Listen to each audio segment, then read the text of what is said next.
We are receiving your content. The audience will see it in a moment. Get ready! To rumble! Awesome. Quite. It's green. Our Cool. stream is healthy. So far. I might argue against that. There's nothing healthy about what's going to happen tonight. You don't know what's gonna happen tonight. I have a very strong idea. You have no idea.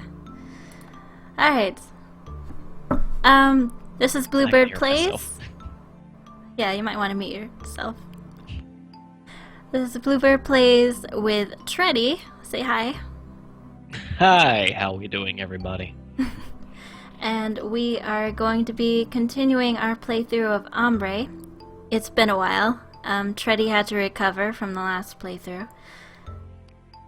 And tonight I'm sponsored by Yingling.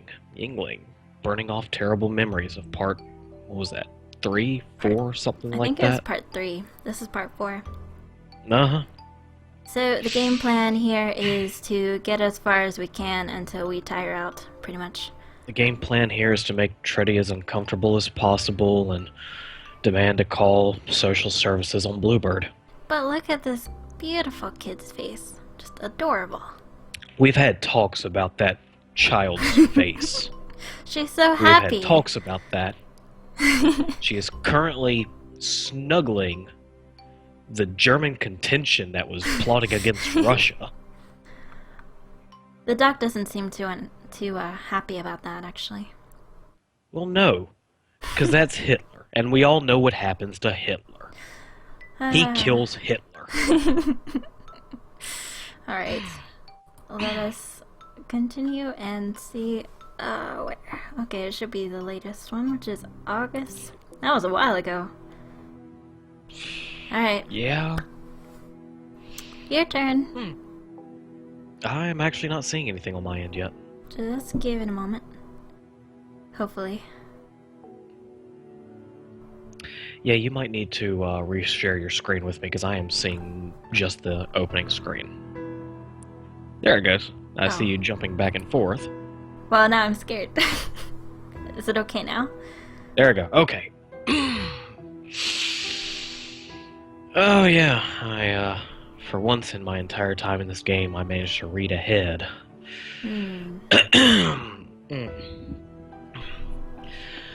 So as the dawn's rays of light crept through the window, Ambre was profoundly asleep, lying atop Tristan's still lukewarm body. Kinky. See, that disturbs me. Why is it only lukewarm? Did she go all yandere on him?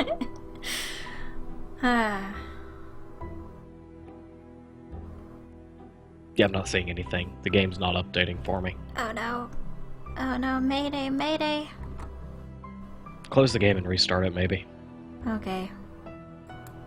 It might actually be because I'm recording it as a game, and it should be like a window, maybe? Possibly. That could be the thing. Alright.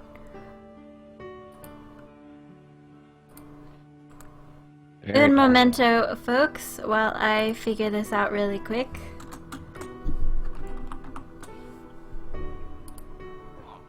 Yeah, I got this. It's not refresh. You want to only do inner window. Oh, inner window. Okay. Yeah. Blah blah window.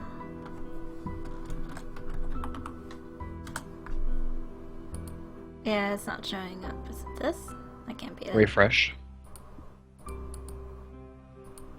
Yeah, I think it's because Ambre's full screen. Just a moment. Let's see. Window. May need to adjust this real quick. Okay, there's Ambre.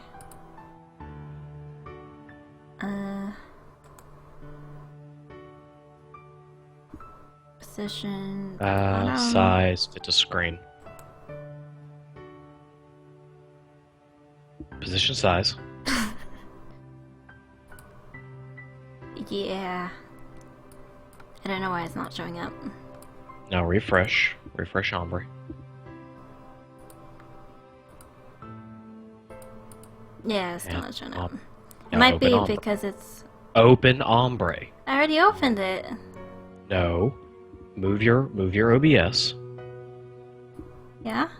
And actually bring Ambre to the front. I have Select OBS Ambre. up. Dear, put OBS to the side. It doesn't matter. Alright. And actually click the window for Ambre. Yeah. It's not... I really am clicking it. Properties for Ambre. Alright. Refresh. Capture layered windows. Capture layered windows. Okay. And uncapture mouse cursor. Stop just closing out, dear. Just chill out. Stop. Chill out. I'm sorry. Go ahead and hit entire window now. Entire window. Okay. Now... close Ambre and reopen it. Okay. See, what would I do without you? You'd be helpless. It's okay, you like it that way. Something like that. Alright, is it showing up? No, it's not showing up. Go to properties for Ambre again, make sure it's still selected properly. Yes. This is quite awkward. Make it a game again. Because oddly, I mean, it's not been doing this previously for us. Yeah, I think it might be because of an OBS update problem thing. Might be. Oh my god. Ambre 2.0. There we go. Okay. So what should we do if you can't see the screen though? I don't know. We'll figure it out. Okay. Let's see. Move this to the bottom. Get that. Scene. Tra-la.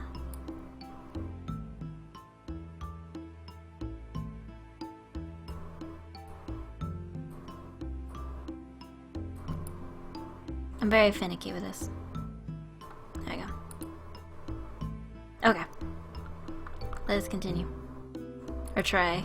I don't know how you're gonna do it now if you can't see the screen. Maybe it's just like lag on your end, like if I go to another window. It was just okay, it looks like it's working now. I think we just need to close the game and reopen it. Was it like fast I kind of enough? suggested to begin with. You're also offline. I'm not offline. How am I offline? Your stream is okay, you're back up. Okay. Your stream went down for a bit. Oh. So you see the load screen now? Yes, I see everything now. We're good. I think all we need to do is just close it and reopen it. Okay, so you see this now? Yes, I do. Okay, sweet. Alright, let's try this actually, let's stop this stream real quick and actually restart. I can just like get rid of this video.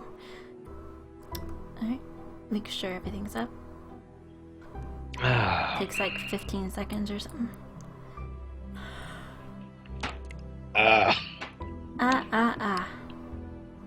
Alright. We've been experiencing technical difficulties. A few technical difficulties. This is Bluebird Plays with Tretty once more. Hello, hello, and my happy bottle of Yingling. What is Yingling anyway? It's a beer. Oh, it sounds like a I showed you this. I showed you this before. Sometimes I forget things.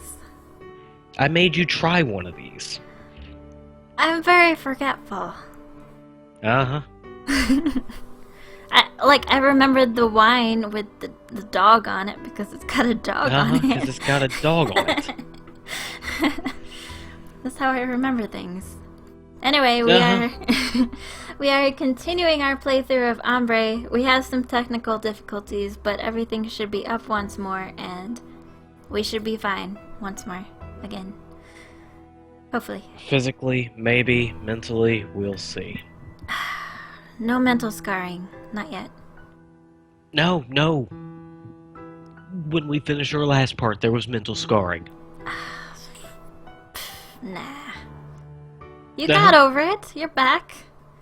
It took, a month, but you're back. Yeah, and, against my protest, you dragged me back out here.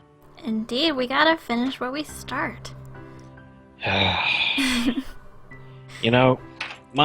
family was raised a bunch of quitters. I have no problems with ending this.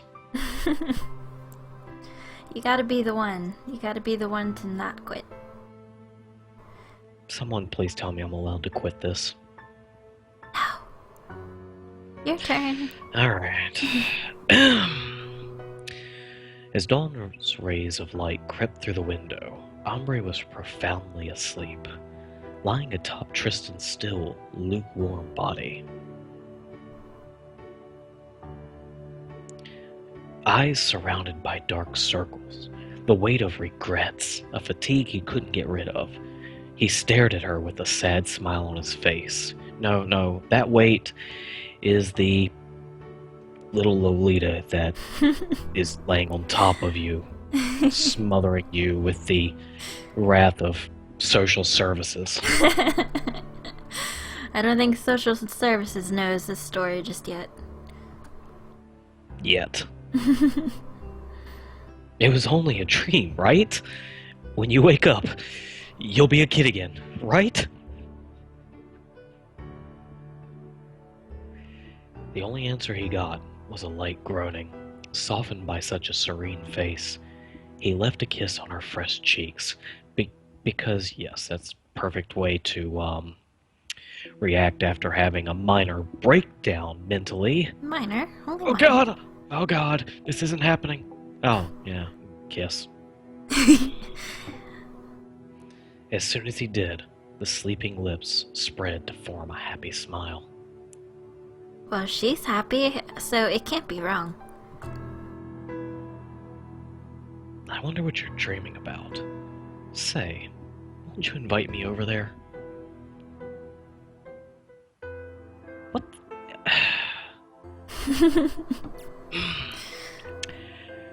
From that strange... oh, God. Oh, God. Come on. You can From do that it. strange night on, and a paroxysm... Paroxysm? What? I don't know that word either. I don't think that's English. Paradox? And a paroxysm of lies. No, it's paroxysm. Hmm. I'm gonna have to look that one up. I mean, that is a killer word. It is in a killer Scrabble. word. I mean, it's got an X and a Y and an M. In a paroxysm of lies, Ambre got Tristan to agree to be a somewhat official couple. Thus, she asked for an engagement ring and would not hesitate to walk the streets locked to his arm. Soon, it wasn't enough anymore.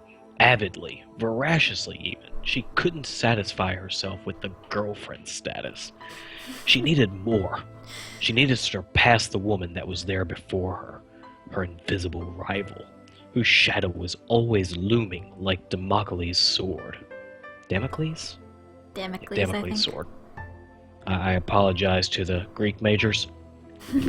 So she would drag Tristan to wedding shops, dreaming of the perfect ceremony and her day of glory. This has just taken a spiral. Bit of a spiral. The magazines, the adverts, the TV, the whole world was telling her what happiness was. So wasn't it only natural for her to take hold of it with both hands? Ha ha! Wasn't it every little girl's dream? She's gotta grab it with both hands. Come on. Take hold of it with both hands, giggity. The wedding was promised and sold like a real-life fairy tale application. A very expensive, beautiful dress. A princess's dress was necessary. The bride had to be the story's heroine. Everyone would keep their eyes glued on her, and only her, and she would have all the accessories and cosmetics and superficial stuff in which the stars constantly bathed. The famous singers all lived in some sort of permanent wedding, a strange and unlikely fantasy. Ambre, too, wanted to taste this kind of heaven she was constantly told the merits of. So she pushed Tristan to please her. He asked for her hand in marriage, and both of them organized a great ceremony on his middling, dead-end office paycheck. Maybe he makes good money. I mean, dead-end, soul-crushing paycheck. He can afford to like buy her sweets and like toys and stuff, so obviously he's got some amount of money. I've proved that I can buy you sweets and toys. This is true. I am not doing that. Hello. Why is she wearing white? Wedding? It's a good color for a wedding, you know? Uh-huh. You know why the bride wears a white dress, right? No? Purity, dear. Oh. Take it as you will. Oh. Yeah. That makes sense now. We don't know what they did. We don't know what they did. She should probably be in a black tatty or something at this point. It was fade to black. Anything could have happened there. We have no idea. Girl coming up the aisle with Guns N' Roses' Welcome to the Jungle playing. On that day, Ambre, still so frail, seemed to shine more brightly than ever. On that day, Ambre thought she had finally erased all traces of her rival. This must be Alabama where that kind of thing is legal. But it still wasn't enough. The life she was living didn't seem perfect enough just yet. She still needed a few things to be entirely fulfilled. She desired to breed a family. Yes. Good choice of words, I think. Why? You know, some people just want to be mamas. Uh-huh. She's like 9. They give us dolls when we're like 4. I'm sorry. Like, I'm losing my concept of time. Like, Ambre's been in this house for like 3 years, so she's like 10. Maybe. If that. After all, they had sold marriage to her like a never-ending fairy tale, but she still needed a goal to keep on living. Babies. Not the mama. And it was said that her biological role, her natural role, was, of course, to breed. I just don't like that word in this context. It is a bit strange. It kind of reminds me of an animal, but, you know. A real woman should obviously want to become mother. It was an unchanging law that was probably written somewhere in a fragment of DNA code. And women's lib has been set back a few years with this game. No,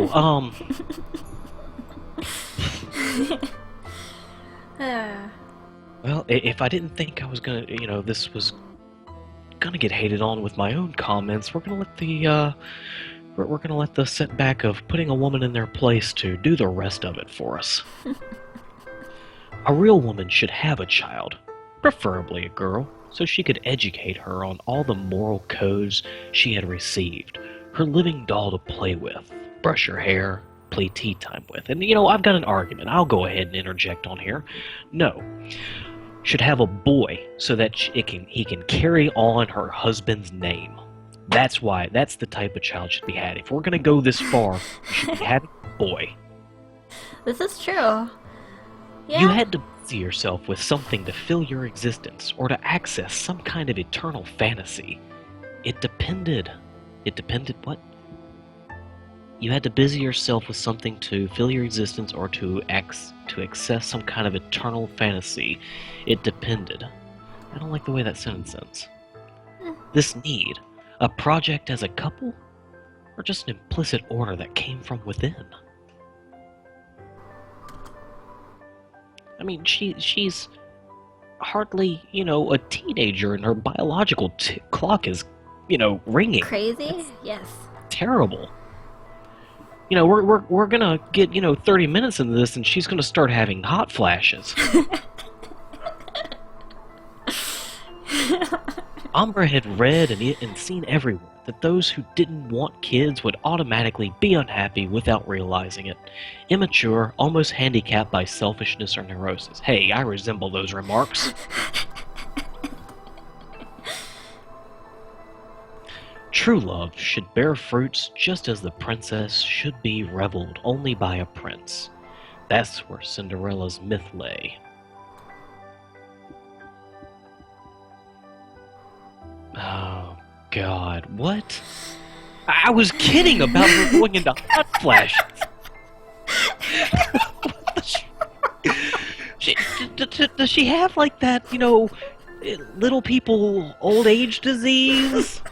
Like, we're gonna turn around and she already looks 50. She looks like that old guy from the Six Flags commercials. Maybe. What's the name of the developer for this game? Tremondes Madchen. Madchen. I'm watching you, Madchen. I don't like where this is going. He's gonna watch this. He already told me on Twitter. I hope you're watching this, because I'm watching you. He had to go to sleep, but he'll be watching this video as soon as it's up. So. I don't know how you sleep, putting me through this. Ambre didn't know yet, but the clock had started ticking long ago, and it was dangerously approaching its final moment. It's the final countdown. No!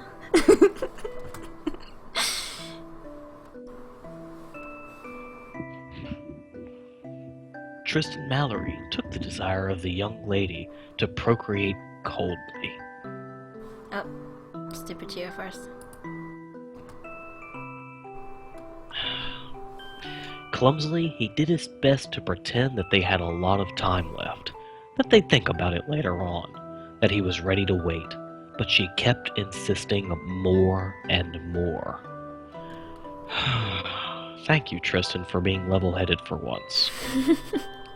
The months went by, and the young lady never tired of telling him all the things she wanted to make of their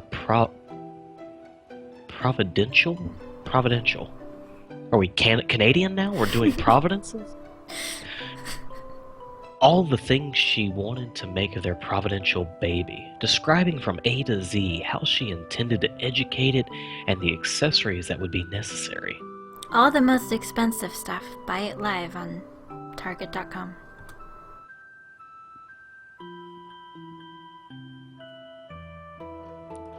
Her biggest wish was to give birth to a little girl she could gussy up as much as she wished. She sighed, imagining how she would cover her in presents, go shopping with her, become a mix of a cool and friendly big sister-like mother. Like you're gonna be old enough to be her big sister. Crazy little... She just needs a doll. She needs one of those walking, talking baby dolls. Uh-huh. Scolding? She was way too afraid that her future child would hate her to even think of it. I think Tristan needed a doll. Maybe not walking and talking, but a doll. Maybe. Angel would have to love her. It was obvious. She would be a good mother, and everything would go for the best. Tell me, Ambre, how's your relationship with your mother? Oh, wait. You had a man steal you from a park like 8 years ago. I'm picking up traces of Joseph Fritzl here. Ambre had an endless stock of arguments to convince Tristan motherhood was the realization of a little girl's dream, the logical and infallible consequence of a couple's relationship. The greatest proof of love that could ever be. A way to conform themselves to the norm. There's nothing normal about this. You've got a lot of work to get normal. A little bit. Months went by, slowly, dreadfully, to the rhythm of Ambre's growing obsession. She was always looking out for a sign, observing her body for the telltale good news. Tristan, you keep wrapping it up tight.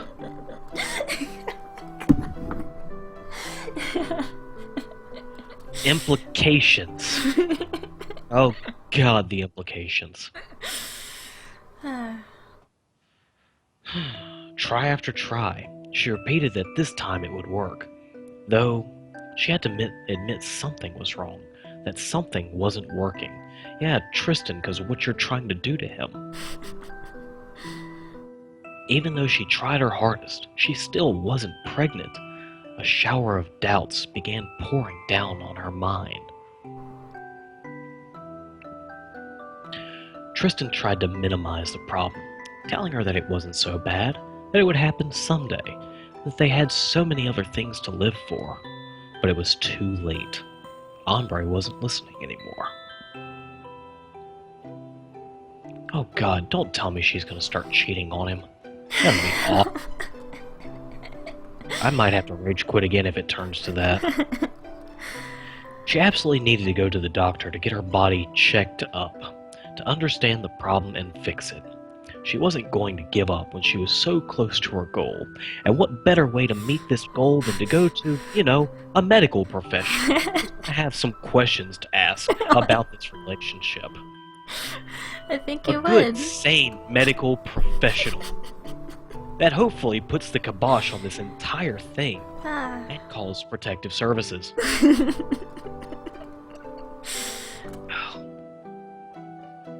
Her partner avoided this subject as much as possible. He's a partner now. Pretending to be distracted and refusing any medical checkup. Well, they are married. He's our partner. He's a domestic partner. Every time the young lady went to talk about it, he remained tongue-tied, feeling the situation was becoming more and more tense. She was getting too close to the truth, and he couldn't afford it. There were too many things at stake. He's been fixed. Oh God. Oh God. Oh my God. What? What? I just saw one way this was getting ready to go. What did you see? No. Because the pictures before had both Tristan and his girlfriend in it, right? Yeah. Okay, I thought we were gonna have a reverse Bruce Jenner thing going on. That would have been an absolute twist that would have floored me. Yeah, it would have floored me too. So he held on, trying all he could to reassure his protege and convince her to get rid of those unwanted thoughts. But Tristan, shoulders yielding under the weight of his burden, was too tired to anticipate Ambre's every move. He couldn't see the disaster coming, even though he felt it. There's a storm coming. Better get on the ground.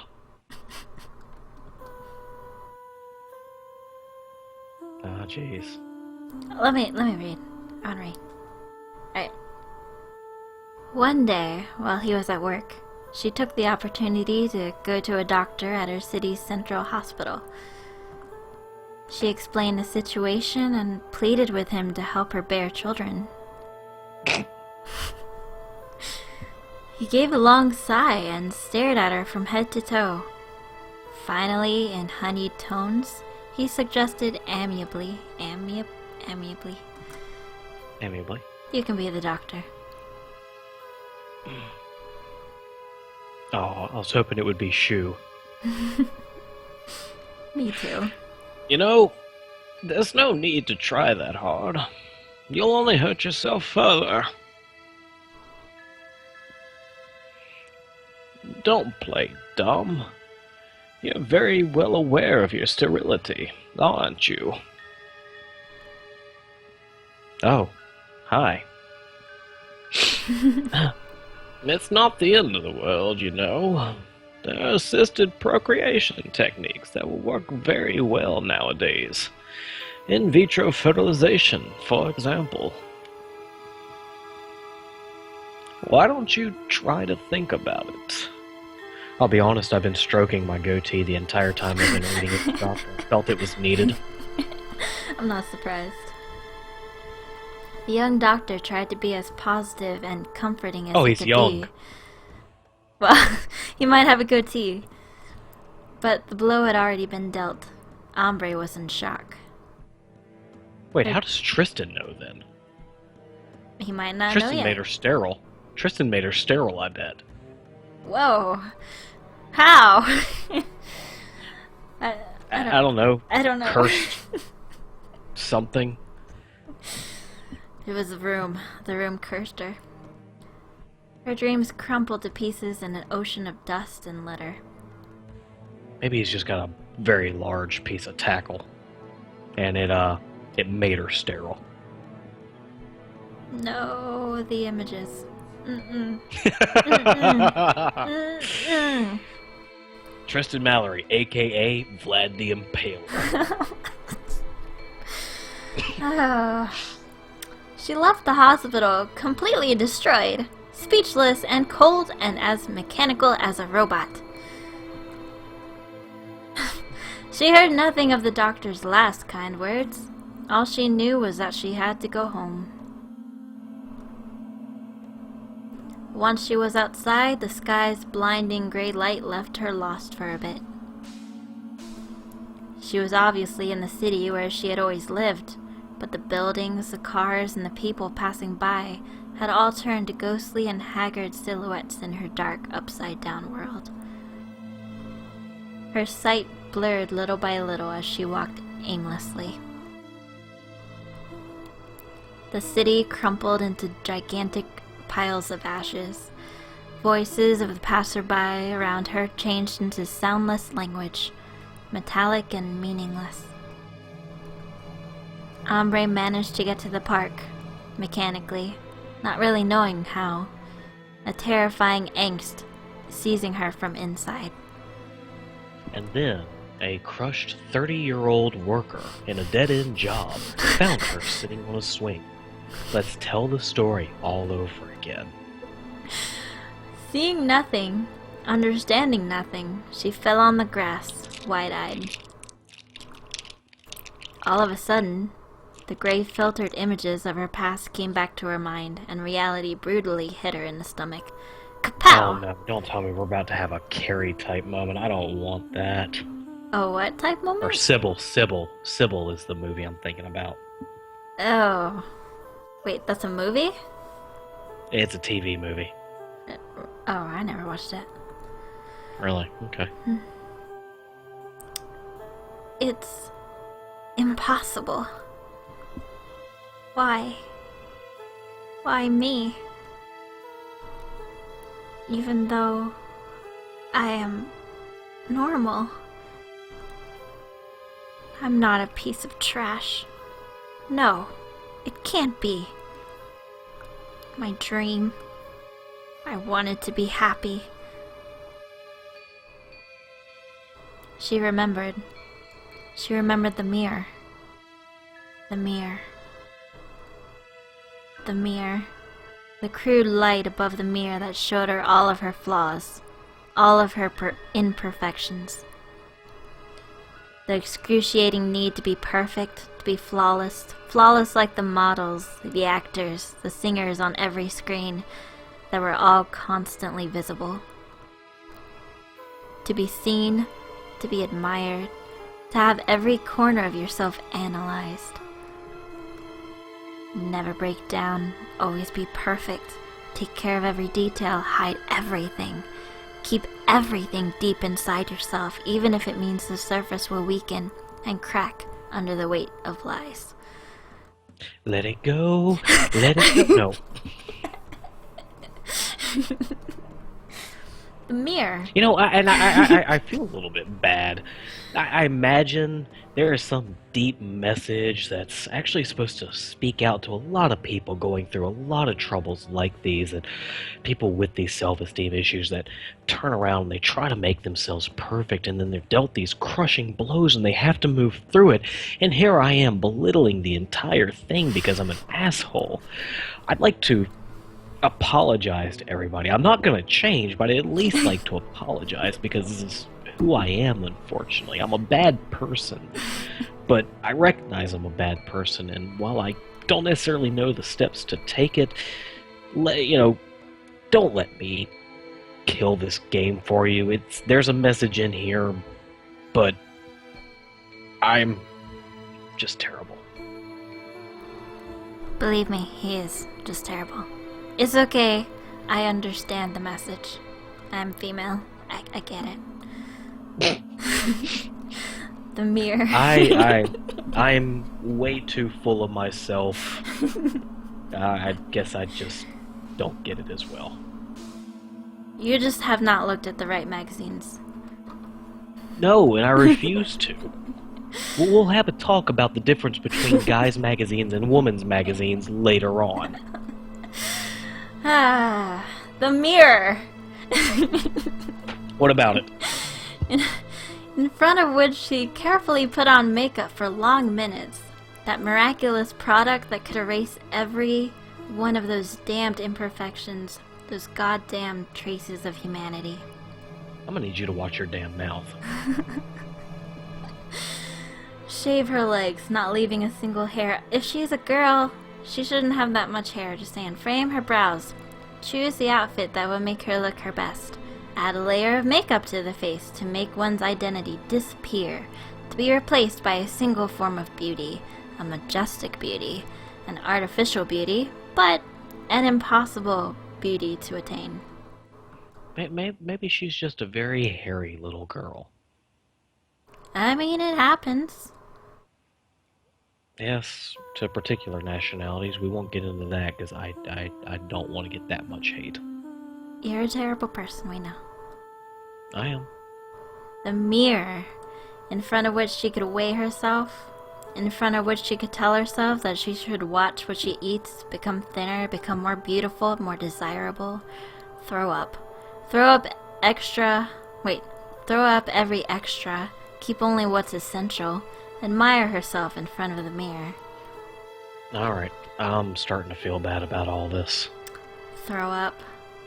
Throw up that unwanted vital pulsation. Throw up what's dirty, become cleaner, inside and out. Destroy the dirt, anything dirty, become pure, immaculate, perfect.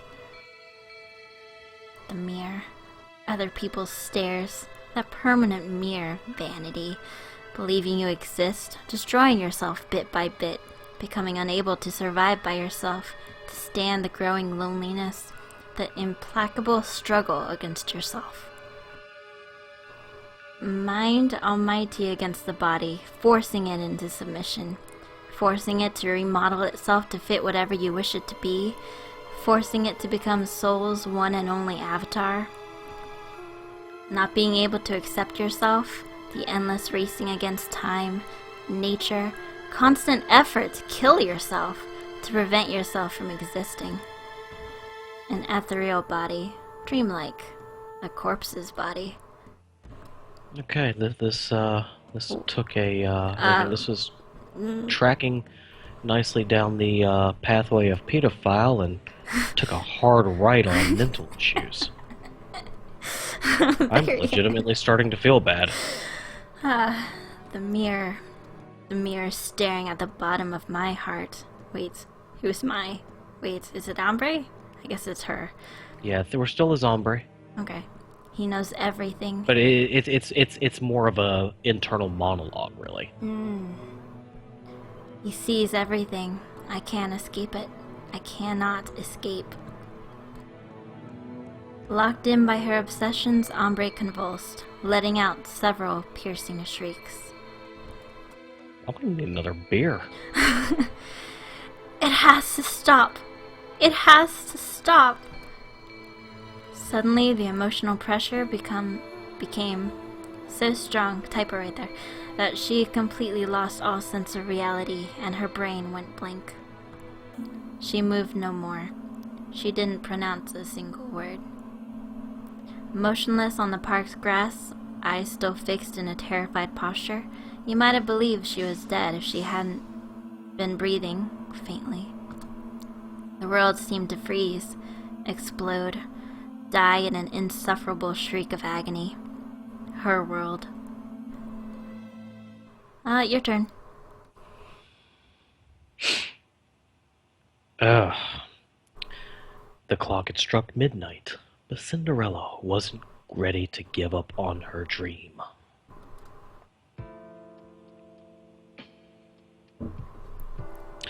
It was 7:30 p.m. On that beautiful yet cold autumn day, the wind shook the frail tree's branches across the street. Tristan Mallory made his slow, tired way. A whirlwind of leaves caught his attention, and he stopped to contemplate them for a few moments, thinking, haven't seen Ambre in several hours, and rarely does an hour go by and I don't see her. I bet she's in trouble, but leaves. I'm going to muse about the spray of colors dancing around me. Fragments of reds, oranges, yellows spread at random, forming a mosaic that stretched on as far as the eye could see, endlessly. What was I out here doing again? Oh yes, it was a rare beauty in that gray and fuming city, in that noisy metropolis constantly exhaling bad air. Bad air. Metropolis. Who liked a metropolis? Huh.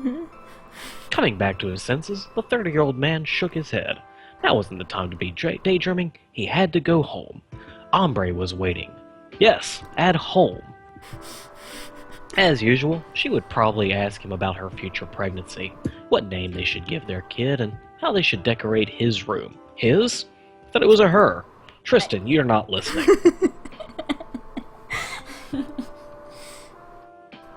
As usual, she'd worry about not seeing her flat stomach. Then, as usual, he would have to minimize the problem and pretend it was no big deal to delay the unavoidable. The long day weighed on his shoulders. But, if he was honest with himself, work wasn't the most tiring thing in his life. Since honest, well-paid work was somewhat of a luxury these days, like any model employee, he consciously accomplished every task handed to him, and did no more or less than what was asked. This seems very familiar. No, what was destroying him was a completely different form of fatigue, an appalling and crushing solitude that had been shadowing him for years, ever since his wife had lost her head. Oh, backstory time. Nope, not quite. Much as I was hoping. The light tinkle on the front door opening brought him back to Earth. He was already arrived to his flat. Ambre should have been there to greet him with her wide smile. Instead, a sad and mute living room awaited for him in a morbid silence. He felt goosebumps travel down his spine as he entered the room. Where was she? Could it be happening again? Driven by desperation, he didn't even take the time to hang his coat correctly, but began slamming all of the doors, one after the other, hoping she would be sleeping in some corner. Each time, the same emptiness answered his pleas. He felt a rising dread within. His last hope was that last door, and the forbidden room beyond. He opened it slightly and peeked inside. Of course, there was no one. That would have been too easy. He fell heavily onto the sofa.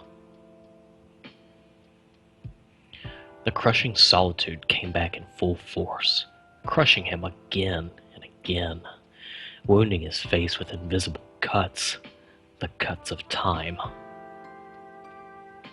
It was happening again.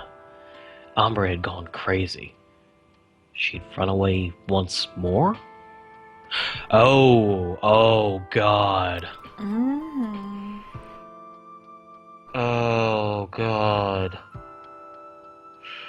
And once more, he would have to find her before she got hurt, and he would have to play the part of an impassive stranger, showing no sign of the torment devouring him alive. Oh, Now God. you see. Oh, my God. Yeah. Oh, I feel super bad. How old is Ambre then? Tristan Mallory felt suddenly tired. He held his head in his hands and stared at the floor for long minutes. He needed to calm down, even just a little, so he could pretend he wasn't affected by it. Then, after what felt like an eternity, he got to his feet. He moved to gather all the framed pictures that had been on the furniture and stowed them away in a closet. They needed to be out of sight. You sound a little bit far away. Did you adjust yourself? I might have. There you go. Sorry. Alright. If Ambre discovered the pictures of her happy alter ego too quickly, she was obviously going to wonder. He stored them in a drawer and locked it. The frames didn't take up too much space. After all, there weren't that many of them, and he always put the same ones on the buffet. She would never notice. When he was sure that there were no more pictures to put away, Tristan put his coat back on and went outside. Oh my God. Mm-hmm. Oh my God. It was cool, a bit dark, but there was still enough light to see by. It was the ideal time to take a walk. At least, that's what he would have thought. As he hurried along the sidewalk, the 30-year-old man was anything but relaxed. How long has he been 30? I don't know. Maybe he is just Nervously, he walked around her most familiar places, looking for a serenity that seemed to be out of reach. He had to find her. He had to bring her back home.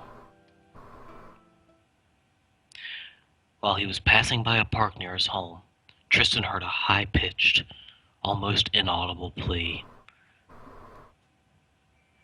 His heart jumped, and he stopped.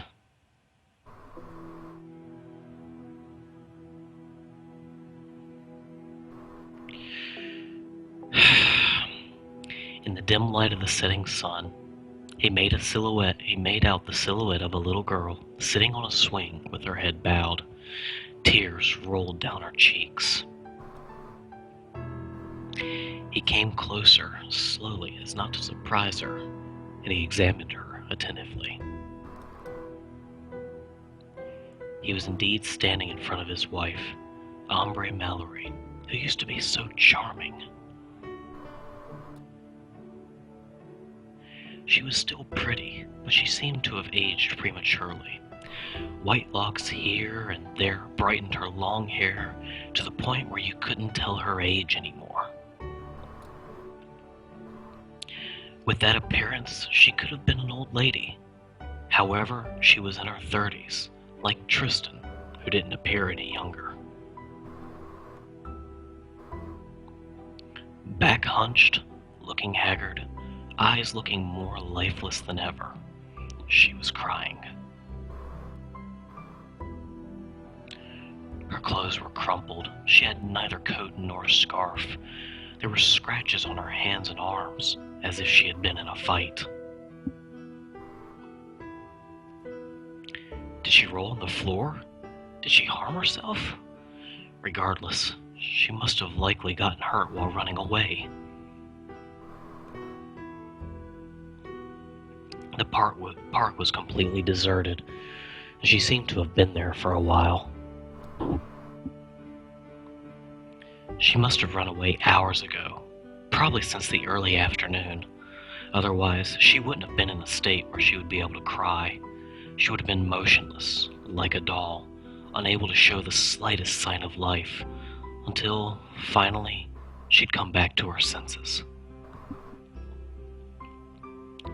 For a second, Tristan Mallory was tempted to leave her there, to leave her to her fate. But he gave himself a mental slap. He couldn't leave her there like that. She was his wife. He loved her. He had to take care of her no matter what. But even so, sometimes he almost wished she would get lost for good, that she'd disappear, so he wouldn't have to live through this endless circle again. His conscience protested that he would feel too guilty, that he wouldn't be able to forgive himself. There was no way out. He had to live with this burden. So, he placed himself in front of her, and in a soft voice, he asked,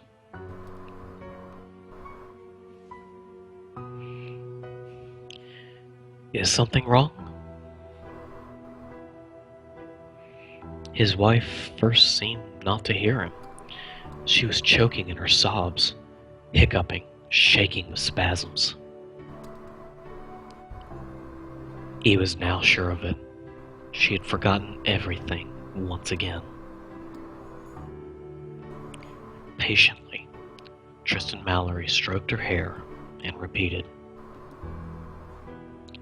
"Why are you crying? What happened?"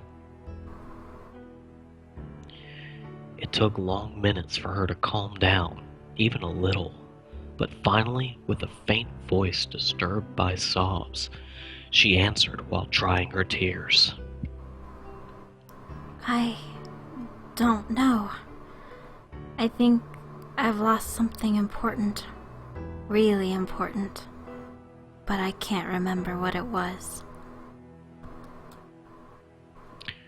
Tristan Mallory sighed, feeling a mixture of compassion and pity. Always that nagging obsession, that curse. She seemed so lost, so vulnerable. He wanted to hold her so tightly, her sadness.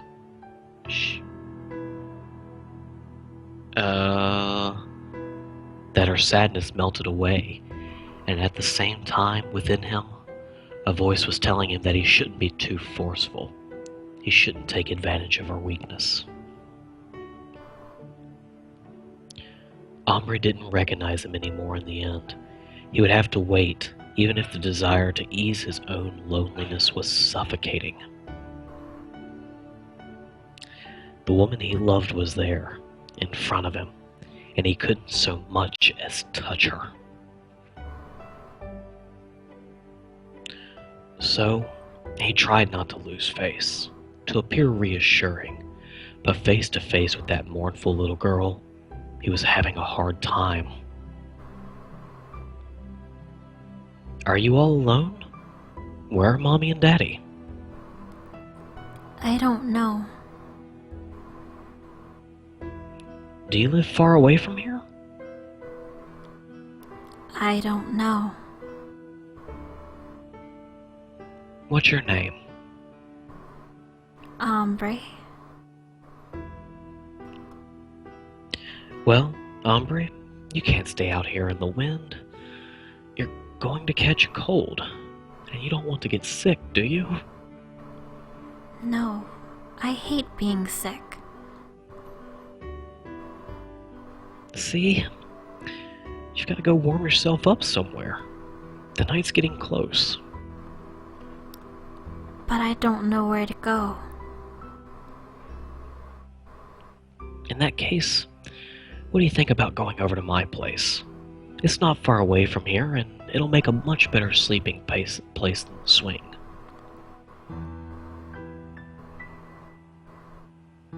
Ambre seemed worried, but she had no other way but to follow him. He gently extended his hand, and for the first time, she lifted her eyes. They were washed out, blurry with tears, and hesitant. They were the eyes of a little girl stuck in a woman's body. The eyes of a woman haunted by her little girl obsession. The eyes of a trapped person.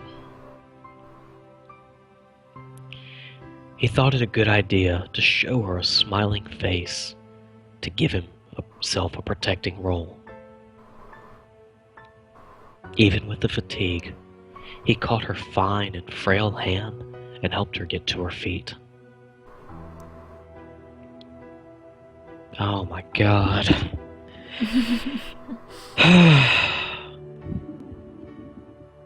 What the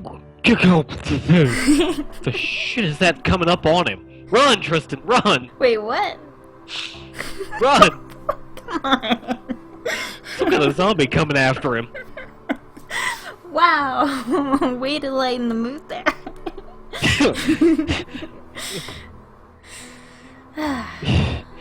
He's got something coming after him. The young lady's steps were wobbly, weak. She had probably not eaten all day long. Carefully, he guided her to his home, making sure she wouldn't trip.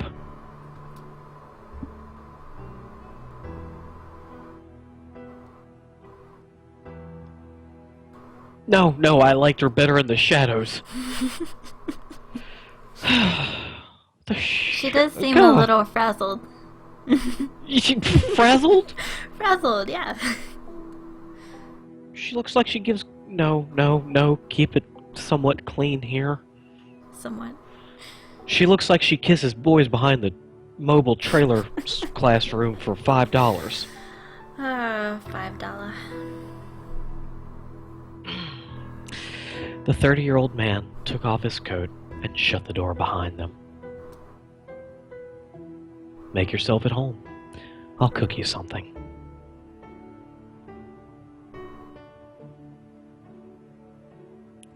Passing through the kitchen, he turned on the light in the living room so his flat would look less gloomy. While roaming through his fridge looking for a good meal idea, he stole glances over the counter regularly. In the living room, Ambre was still walking around, a bit wild, still on the defensive. She explored this new environment by looking around, admiring the ornaments. She didn't find much to pique her interest. It was a bland house, almost too bland. There were no clues about the occupants' lives. Yeah, this is why I'm getting deja vu. Mm-hmm. The pictures of their happy days were carefully hidden. That's a new bit. Taking advantage of Tristan's being distracted by a packet of noodles, she escaped to the hallway and tried to find the bathroom. She found it quickly enough before returning to the hallway. Then she noticed that all of the doors were wide open, except for one. She was drawn to that doorway before she even had time to think. Intrigued, Ambre felt magnetically attracted by the slightly open door. Just one peek was all she wanted, but she couldn't see anything through the crack. Was this Bluebird's cabinet? A frightening tomb where Tristan Mallory stored the corpses of his former wives? Kind of. A little. The little girl pushed the door open, entered the room, and switched the light on.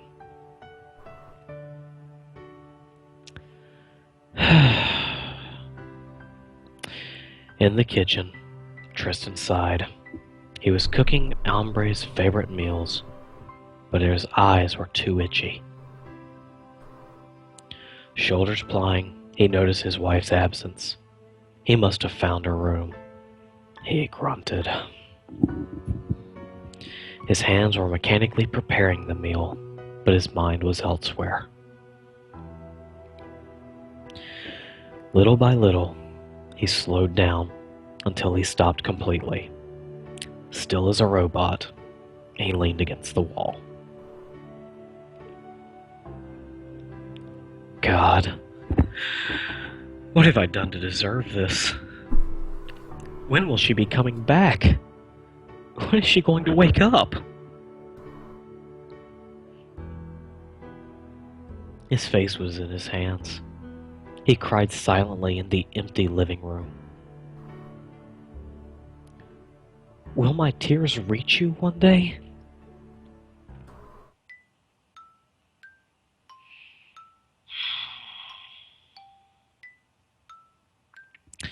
When he felt better, he headed towards the forbidden room and caught Ambre playing with the stuffed animals. His gaze softened. Without a word, he went to sit next to her. On the bed, the little girl moved the stuffed animal hands while making them speak. In her weak voice, she mimed a stuffed animal tea party, and she seemed to be having a lot of fun. The light was back in her eyes. Suddenly, she got mad at a plump cow and scolded her harshly. You can do this one. I know it's your trademark.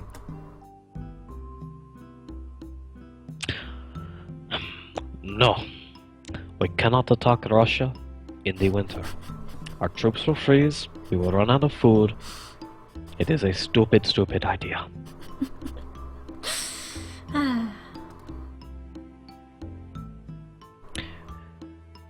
I don't care if you were able to take Poland. It is a small country and there was no fuss about it. You roll a tank in, you take Poland, you get out. Russia is a little bit bigger than Poland. A little bit.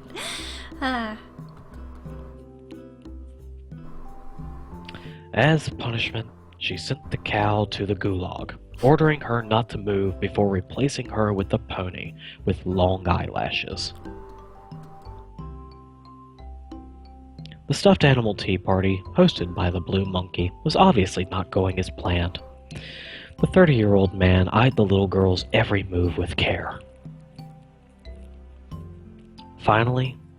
She finally noticed his presence.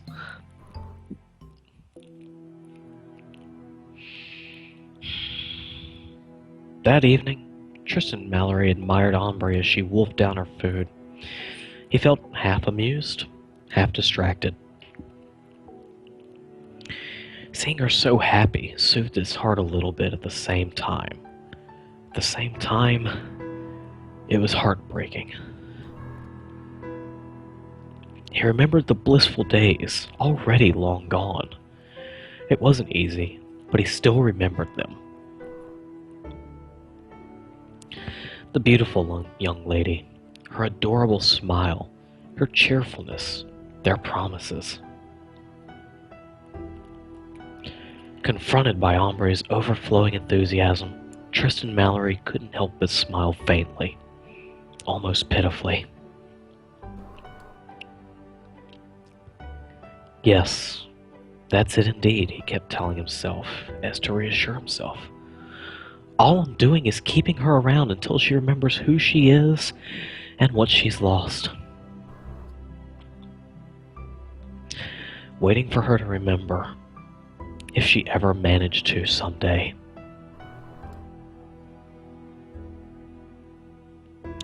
Tristan Mallory could have been an ordinary man, with an ordinary life if everything hadn't changed so drastically a few years ago due to the consequences of a dire event.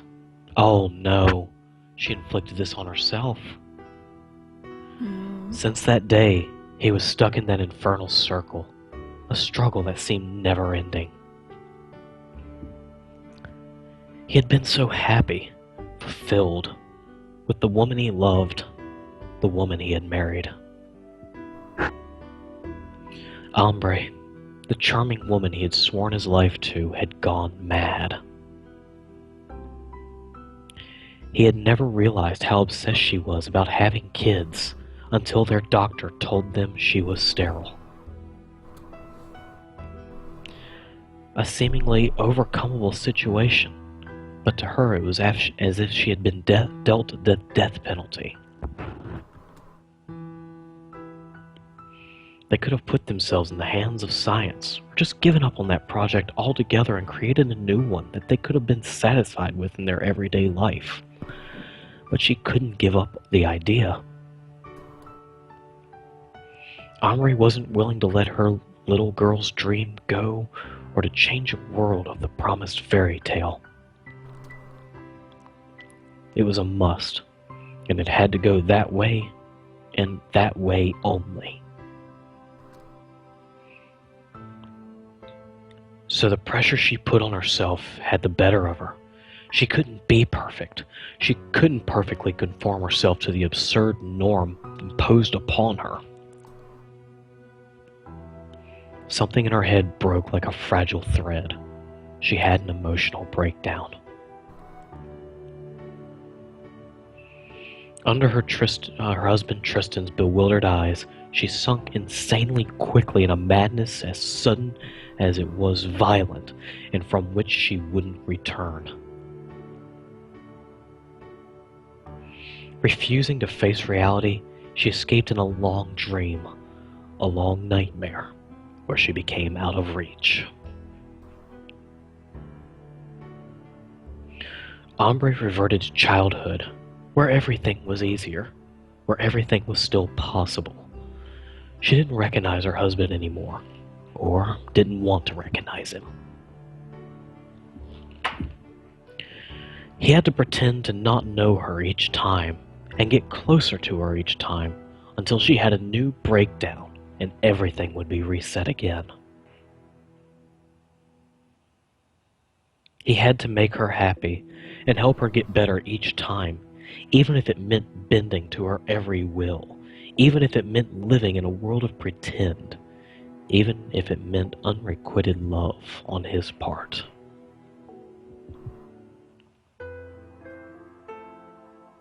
These fade to blacks keep happening. I'm hoping, I keep thinking it's just going to leave the story there. Like, at any point now, the story could end and I would basically be satisfied with it. I know. That's how I felt when I played through this. During this cycle, once more intrigued, Ambre took advantage of his absence to open a drawer she had never touched before. She found the key in her guardian's room. Inside the drawer was a big leather notebook. Surely she had found a treasure. She took it and opened it.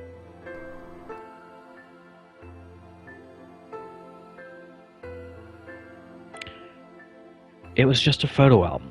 Spread on the pages were bright smiles and tender gestures.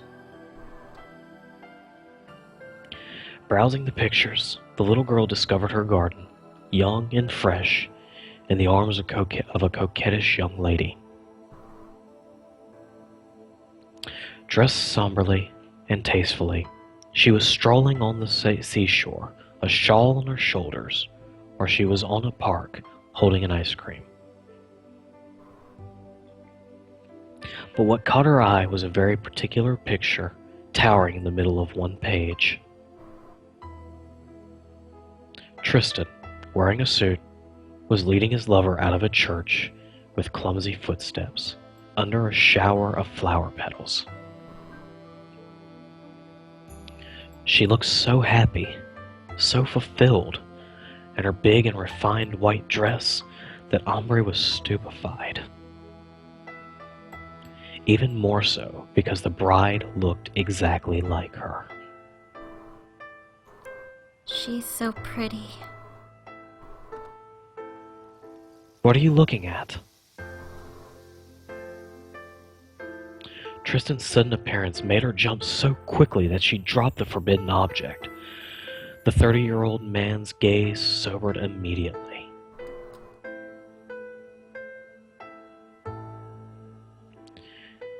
You searched through the closet to see what my wife looked like, didn't you?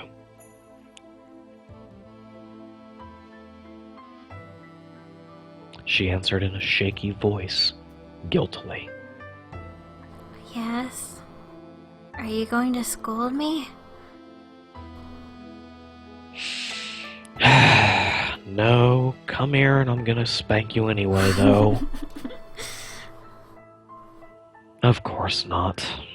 I just would have preferred you not seeing it. Why? Why don't you ever tell me about her? I want to know. He sighed, appearing upset as he looked into those begging eyes that he had never been able to resist for long.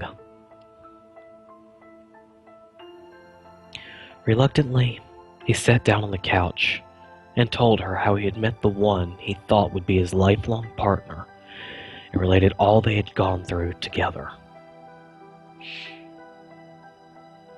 Ambre listened with wide-eyed attention. She liked the story very much. Tristan seemed to get younger as he evoked the past, describing how head over heels for her he had been and how happy she had made him. Their peaceful and ordinary everyday life was something the little girl envied. Caught up in the tale, she couldn't help but pressure him. And then, what happened? Until the light shining in the man's green eyes vanished brutally. Then, she got away. Where to? Far away to a place I can't reach anymore. Every day I pray she'll somehow hear me, that she'll wake up, that she'll remember me. I don't know if she'll ever emerge from that dream that's keeping her captive. Is she dead? Kind of. Sometimes it feels like it, but no. She's alive, just in a different world from mine. If I could have joined her, I would have. I would have sacrificed everything for her. And today, she's forgotten me. Forever. That's sad.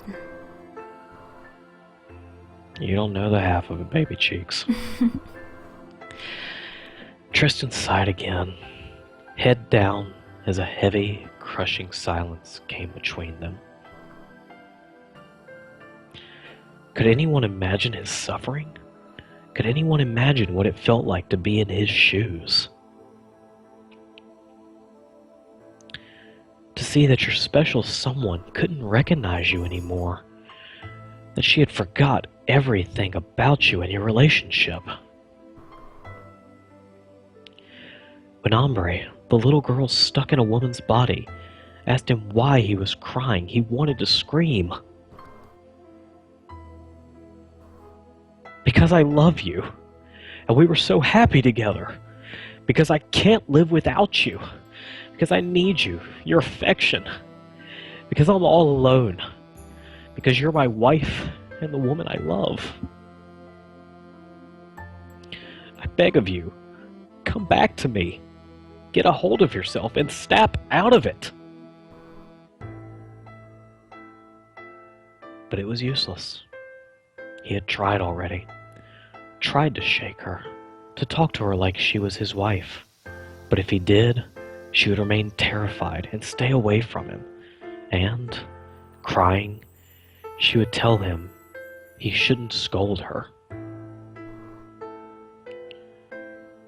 So, he would give up. He stopped trying to get his role back. He kept pretending, and his suffering got worse day after day, like a sly disease trying to consume him further. Fake a smile. Forget about yourself. Don't think about anything other than reassuring her. How could one go on like that without being worn out? Tristan Mallory was no Superman.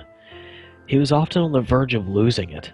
He despaired to remark on the progress, and he had no hope for healing. Would Ambre ever return to normal? He didn't believe it anymore.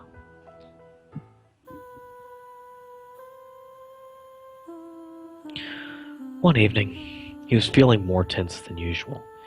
He dared to yell at the young lady who was doing her best to appear attractive. He immediately regretted it, but the deed was done. Ambre's voice was trembling dangerously. Getting close, he noticed her frenetically shaking hands. Eyes wide open, soaked in tears, she exploded. I'm sorry. I want you to love me. I want you to look at me. Why don't you ever look at me? Am I not good enough? Is that it? I will never be as good as she was, will I?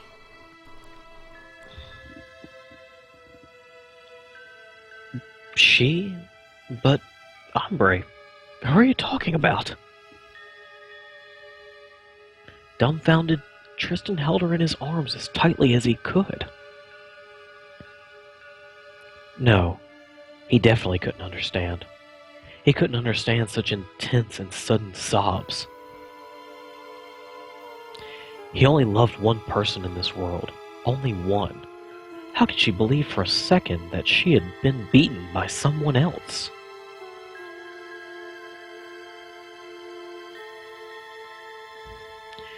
Reassured by his gestures, Ambre wanted to explain herself. Your wife.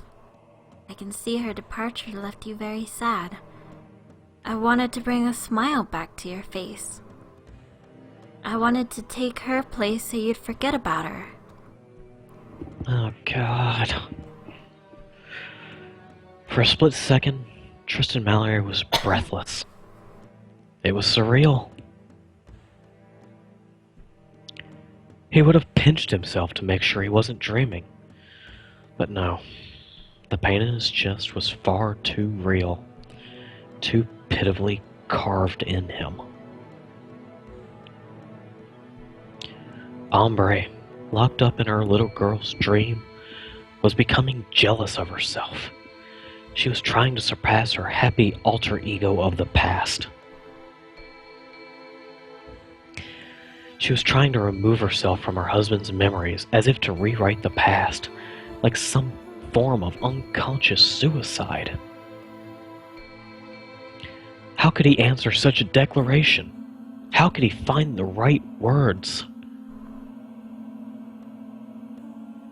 Catching his breath with difficulty, the 30-some-odd-year-old man took Ambre by the shoulders and looked her in the eyes for a long time. He had to wake her up. He had to make her realize. He had to think of a way to tell her. After a sigh, he affirmed. Listen, I'll never be able to forget my wife, all right? It's impossible. But that doesn't mean I don't want you. The exact opposite, actually. You're very dear to me, Ambre. You hear that? I need you. You already have her place. So please, stop crying. Don't make this harder than it is. The young girl shyly dried her tears, and her features changed to an adorably naive expression. She looked sincerely despaired. You're okay with me?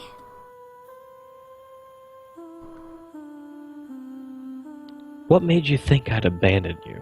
Huh? Nothing.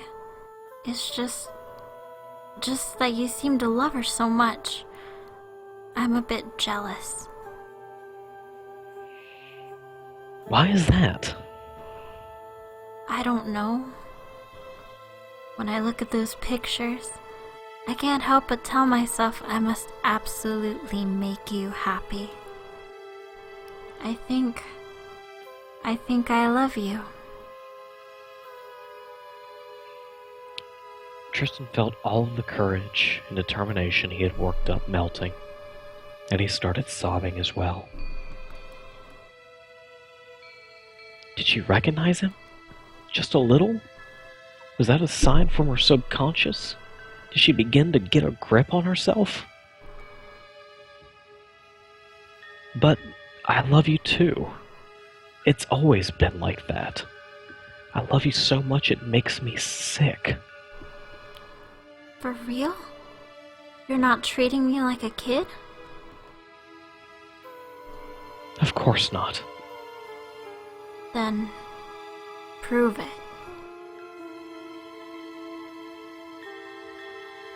How should I? Show me you love me like a man loves a woman. Ambre seemed dead set on it, so Tristan slowly and softly kissed her on the lips. The warm and pleasurable feeling went to his head. For a few seconds, he felt as if he was holding his wife in his arms. He thought she had really come back. God, just with every line, this story could end and I would be happy. I know. Yes, it's a never-ending cycle, but it would be okay. That was pretty much my only criticism. But no, it's continuing me down this painful deja vu. The delicate vanilla-scented skin reminded him of happy days, long afternoons spent in the sun, of laughter, of peaceful evenings under the light of the stars, or by a fire, or beneath a shared umbrella in a storm. She was here, so close, so far, within a finger's reach. He only had to close his eyes and believe in this dream. Now, I love that we do this entire deja vu knowing what we know now. But, oh my god, it's destroying me. I knew it would. The illusion smiled faintly at him, and at his limit, he embraced her. If only you knew how much I loved you. He had so many things he wished to tell her, so many that the words got stuck in his throat, unable to escape. So, since he lacked the words to make her understand what he was feeling, he used his body. No rage quit this time.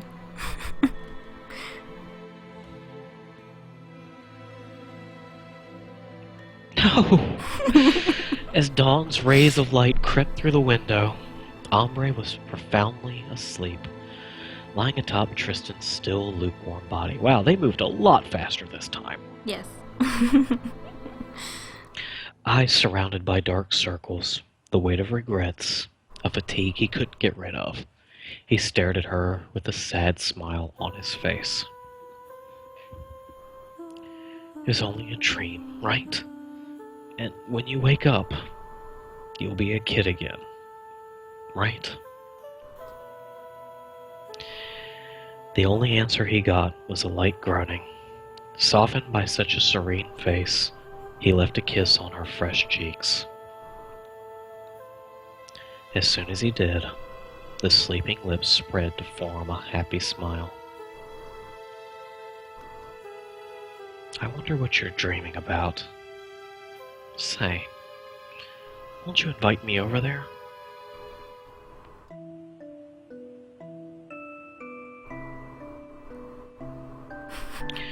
Tristan Mallory was tired of the infernal circle that broiled his prayers in a permanent cacophony. Once more, to please her, he mimicked a fake wedding ceremony without telling her. It was a fake joy. Never again would the fresh and innocent smile of the pictures return. The masquerade dragged on until the final act, Ambre asked to have kids again, and her discovering the truth one way or another would invariably make her go mad since her obsession was so strong.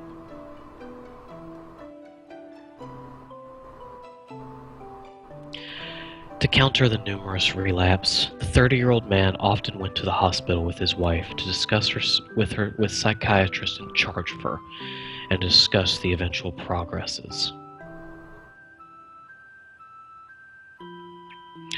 So, Tristan, how's Ambre lately? Did she get a little better? Still nothing. The doctor frowned, but it was a compassionate expression. He was in charge of the Mallory case for some years by now, and he felt particularly powerless in front of such avoidance on the part of the young lady. He had tried it all, without success. You never know. Is that why you've called me, Doctor? He took a pen and played with it nervously while staring at Tristan. No. To be honest, I knew Ambre would relapse again. One of my colleagues went to talk with me another day. Apparently your wife went to the hospital and did the usual. She ran into an intern that didn't know how to deal with the situation. I often explain her case to the newbies, but between theory and practice, you know. The poor boy tried his best. He told her the truth while trying to sugarcoat it, to make her reflect on it. She had another angst crisis, of course. By the time he told her to sit down and call for me, she was already gone.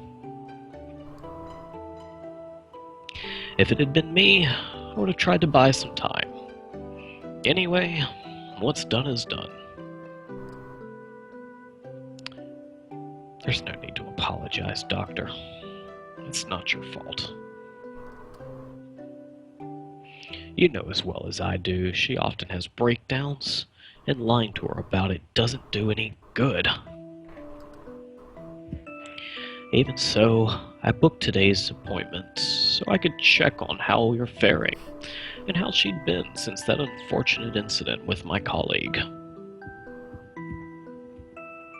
Nothing's changed. The doctor sighed. He stuck the pen in his coat pocket. Nervously scratching his beard, he murmured in an understanding tone. Really, I'm impressed. I don't know how you managed to get by like this, Tristan. In your place, I wouldn't have been able to cope.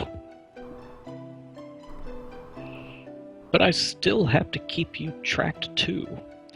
We never know. You're not safe from having a breakdown just like her. I totally understand, Doctor. You know, every cycle I try to do things differently. But in the end, I'm tired, worn out. I've lost all hope.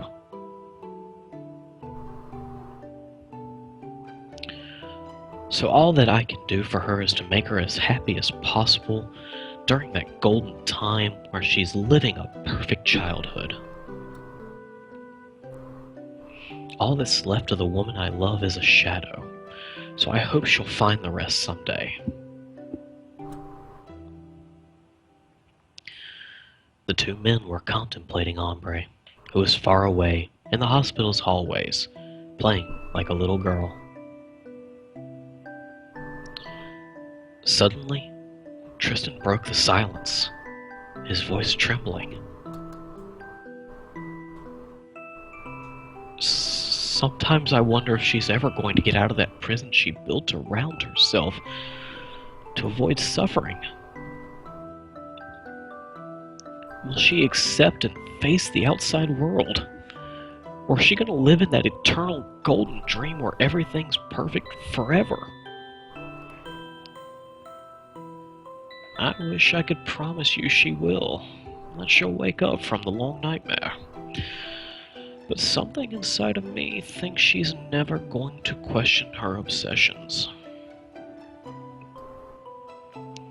Which is an immense waste. Because of that, she has forsaken herself from a world that could have been wonderful.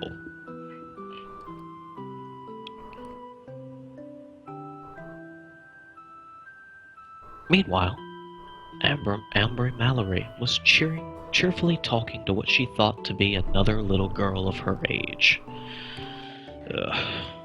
In fact, the young lady was madly talking to her reflection in the mirror with dead eyes, still stuck in that never-ending dream, free of hardships. You know what? I've got someone I love. Yes, for real. I'm even soon going to marry him. And we'll be happy until the end of time and have lots of kids, just like in fairy tales. How could it be any other way? You're right. Every day will be a feast. If only I didn't have that strange feeling. I think I've lost something important. Really important. But I can't remember what it was. The end. So, did you expect that, the twist there?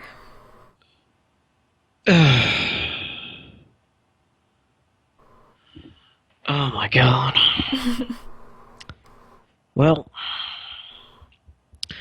in a way I've been right this entire time. It's been wrong because what he's been doing to what is effectively a little girl mentally, but I don't think, despite what she was physically, it made it much better. Oh god. Yeah. It's one of those, yeah. That was a fucking roller coaster. I mean, I liked it when I first played through it, but I think it was a lot better when I had, when we took the breaks. Because, non-stop doing the entire game and then having to repeat the same scenes over and over would have been more tiring than oh my it was. God. More depressing now, actually, though. I need a drink.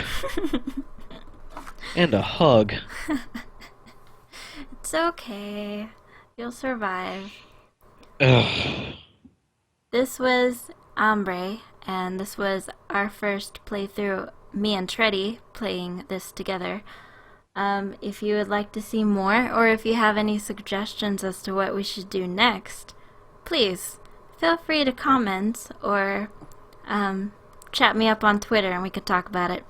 Because he's rather entertaining and, it's fun. Anyway. Let me be happy again.